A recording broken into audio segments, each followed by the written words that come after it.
Добър ден на зрителите на Свободна трибуна. Валя Мутафова с изявление от 10 март 2017. Кажи, Валя. Ами тази сутрин отивам във второ районното събитие, павилионът сме разбит и багато сме вънка. Дойдеха хората на оглед да видят. И се качиха, веднага тръгнаха, нищо не ми казаха. Нито ми внимание не обърнаха, нито нищо. Така че се обръщам към кмета на Пловдив, до Иван Тотев и господин Чичуков, да дойдат и да видят, че багата ми е вънка. Какво правят по-нататък, къде ще отида сега? Те не мислят ли какво правят? Ще се обърна към президентството до София. Ако те до края на месеца не ми дадат парагон, направо ще отида до София. Няма да мълча повече. Ще дойда с инвалидния човек, който ме е във болница. Ще го изкарам и заминавам заедно с него. Или ще дойда да ми видят багата, че ми е вънка и да бъда настанена по най-бързия начин. Защото съм и на улицата. Лъжи ме изпитам и сега в момента не мога да го взема, няма къде да го докарам.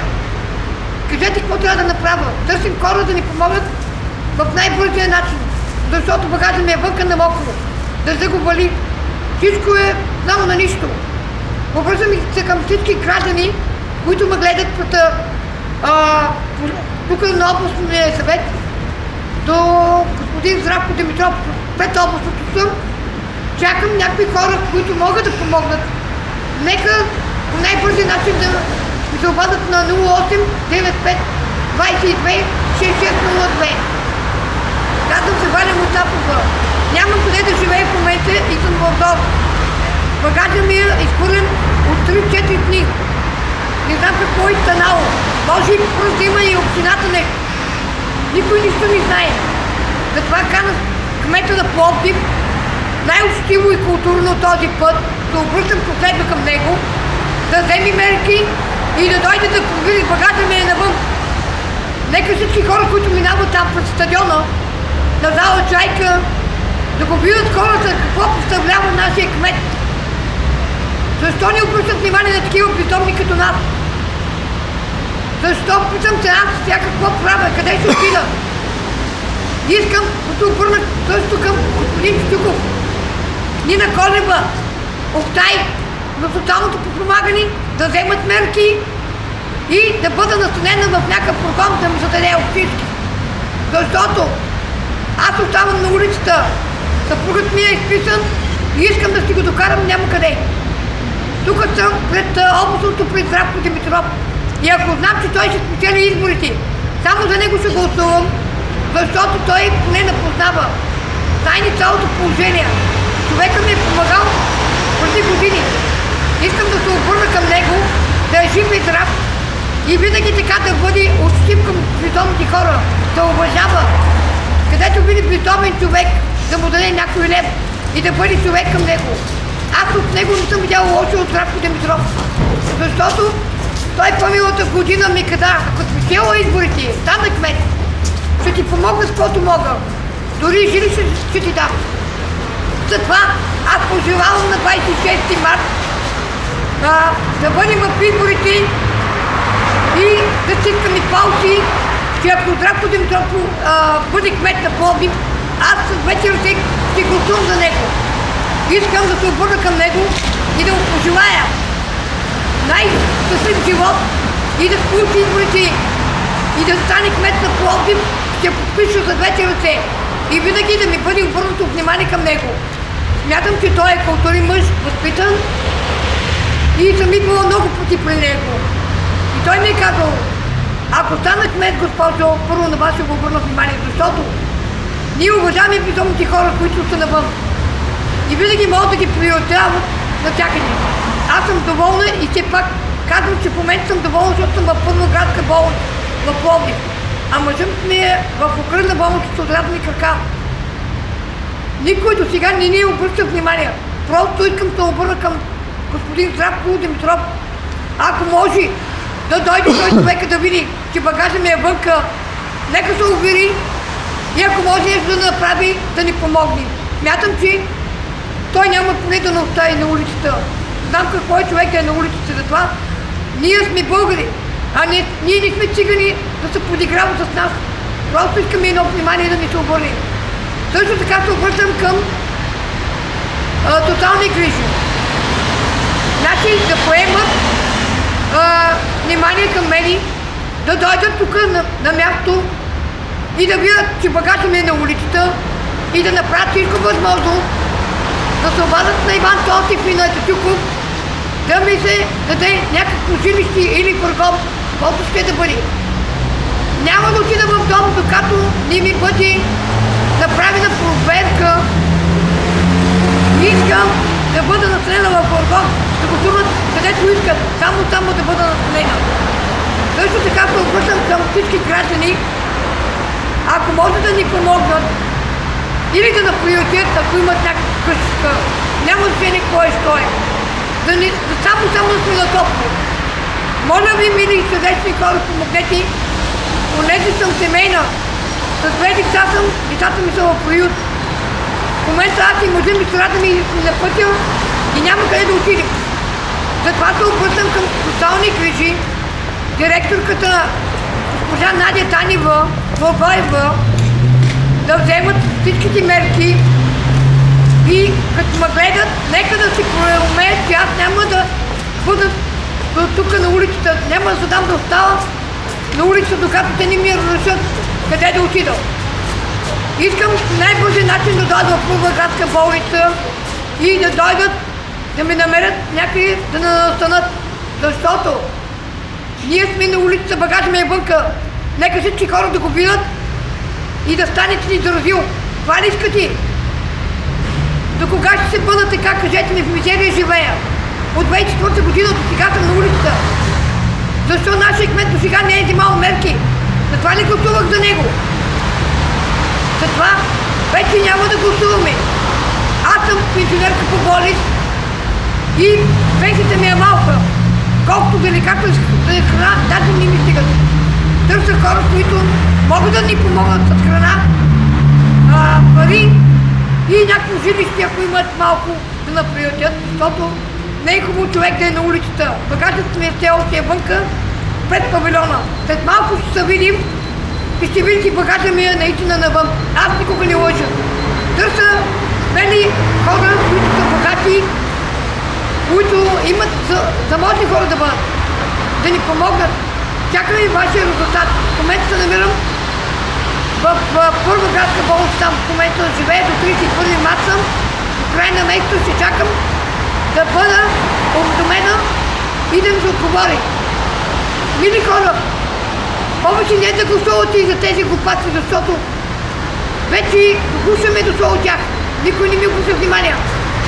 Затова ще гласувам само за господин Здравко Димитров, областния управител, защото гледам, че той човека е възпитан и културен.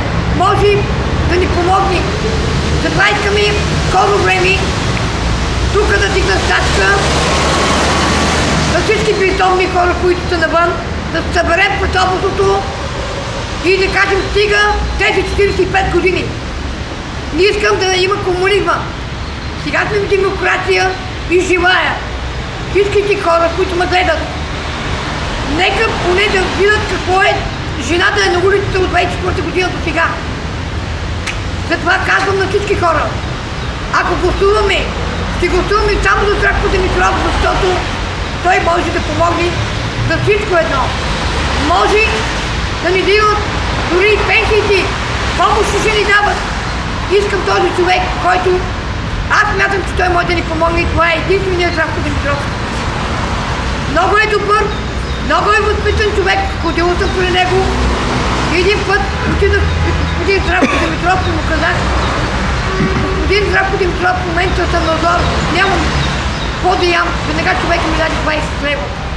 Кой ще е този човек да помогне на бездомна жена на улицата?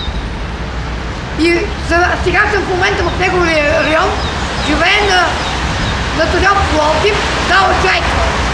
Кана господин Здравко Димитров на павилиона да ми дойде, да го посети, да види какво са го направили.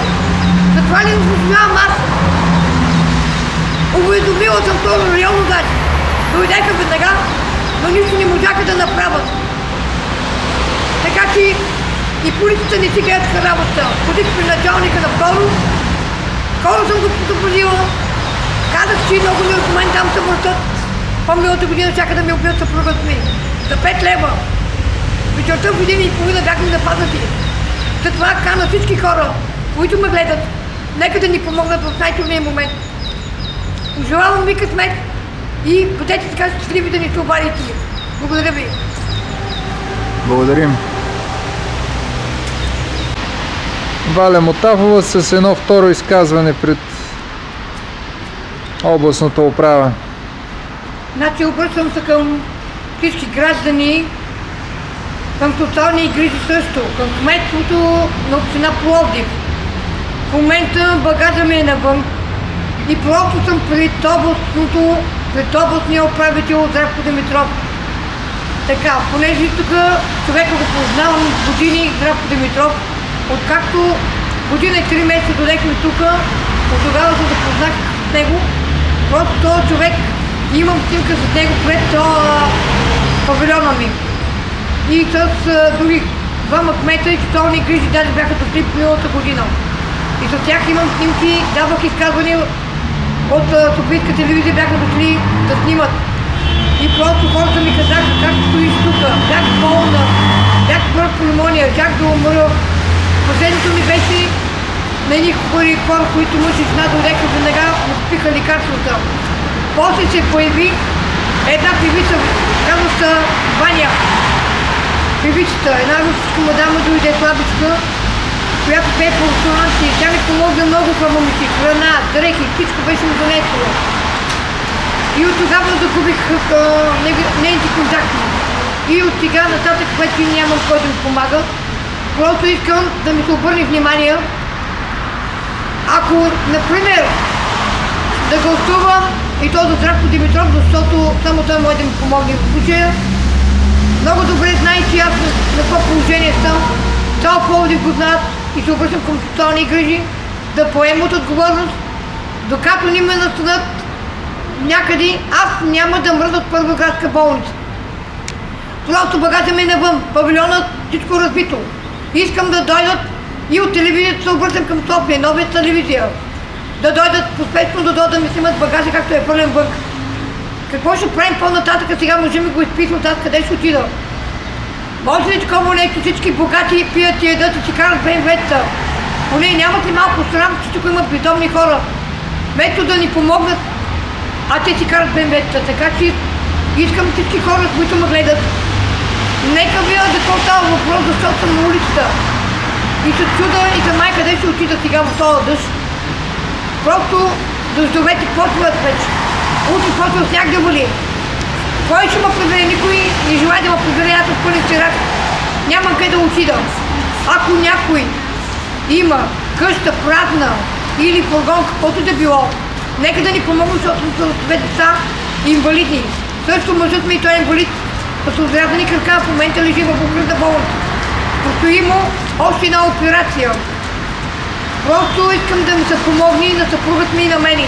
В момента човека ми е надолу. И сега след няколко дена ще се правят още една операция последна. И трябва пари. Просто не знам какво да направим. В момента съм с цяло решение и аз имам и той има. Понеже пенсиите ни са малко и нямам толкова пари за операция, трябва да платим. Ако има такива мили хора, нека да ни помогнат, колко е възможно по-бързо. Телефон за връзка имам 0895 226602. Нека да ме потърсят, аз съм в Пловдив, в Първа градска болница настанена до 31 марта. Много ви моля, мили сърдечни хора, повярвайте ми, сега след малко ще отидем на павилион да видите, багажът ми е нахвърлен навън. Просто не е за живени, все едно, че кучета живеят, прасета. Кажете, къде да се обърнем вече? Обърнах се към президента в София и отговор нямам. Искам да знам защо няма отговор. Господин президент, обръщам се също към вас. Защо не ми е отговорено в момента на този въпрос, както аз съм на улицата, отговор няма от вас. Искам лично вие да се обадите на Иван Тотев, кмета на Пловдив, да ни се крият, да гледат като мъже. Каквото е било, било е. Аз се карах с тях и им казах, дори каквото да са крали, поне половината парите бяха ми дали, да си купа един фургон. По-миналата година чака да убият мъжа ми на 29 септември в този павилион. 3 пъти вече го разбиват, 3 пъти го късат и палят огън. Ако бяха го запалили този път, какво правим ние? Никой не знае, нито аз, нито мъжа ми. В момента аз съм в Първоградска, мъжа ми е покръснат. Аз съм продължител на мъжа ми. Дадаха му 85%. Втора група, за 130 лева. Може ли да караме? Кажете ми. Моля ви, ако можете в момента, който ме гледа, дори президента, искам просто да ми се отговори по най-бързия начин, защото аз съм на улицата. Чакам да ми прати хора, веднага да ми намерят жилище или въргом. Очаквам вашето подобрение, господин президент. Благодаря ви. Добре, мерси за изказването.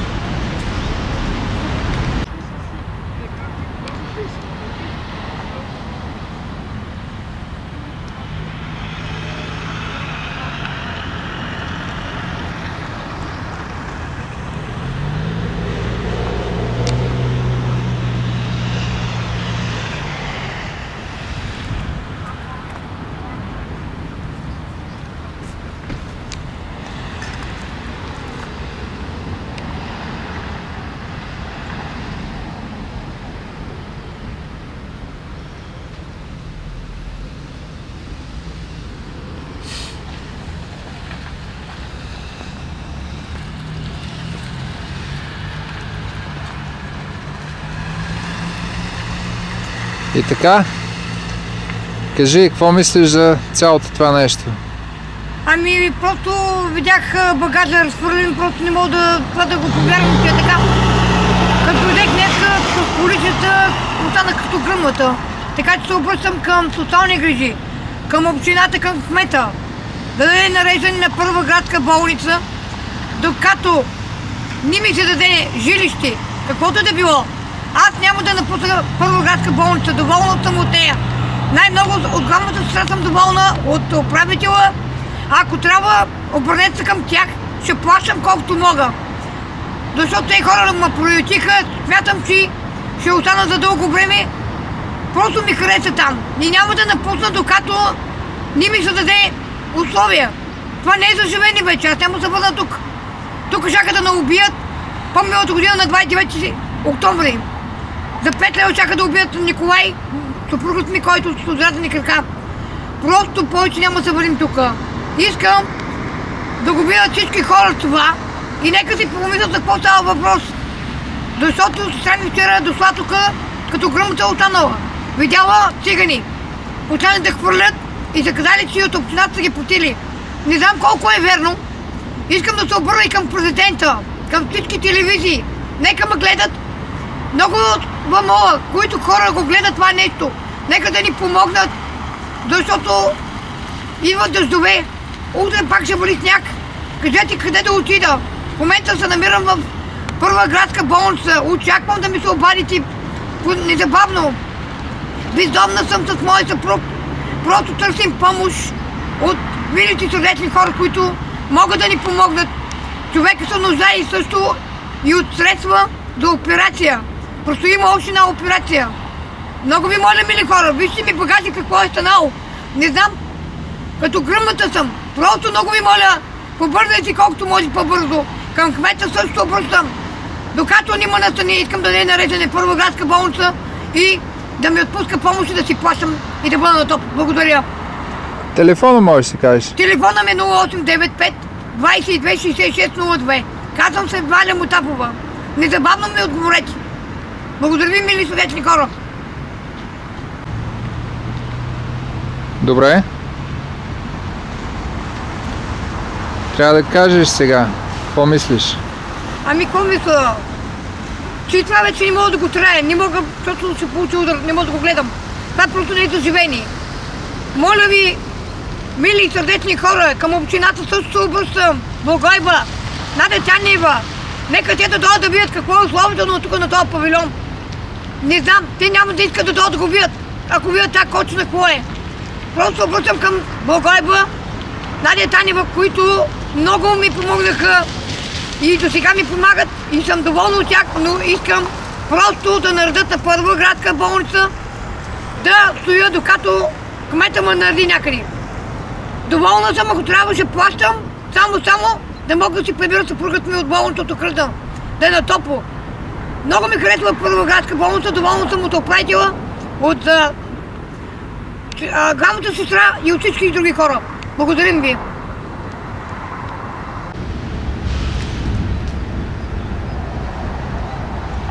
Обръщам се към всички богати, които си карат мерцедесите, БМВ-та. Не ли ме е срам? Помогнете ми! Аз съм бездомна и вижте, че павилионът ми е багажът на какво прилича. Това е сцена, че прасете кучета се живеят тук. Искам просто да ме обърнете внимание и да ми помогнете. Моля ви се поне един фургон или една карвана. Това искаме. И малко средства, защото съпругът ми е в болница с отрязани крака по Окръжна болница. Нуждаем се от средства и храна. Просто помогнете ни. Аз съм в Първоградска болница настанена, докато ми намерят жилище. Кмета е обещал да ме нареди някъде. Докато не ме нареди, аз няма да напусна. Просто търсим хора, които са богати и заможни. Телефон си кажи. Телефон 0895 22 66 02. Благодаря ви. Добре, мерси.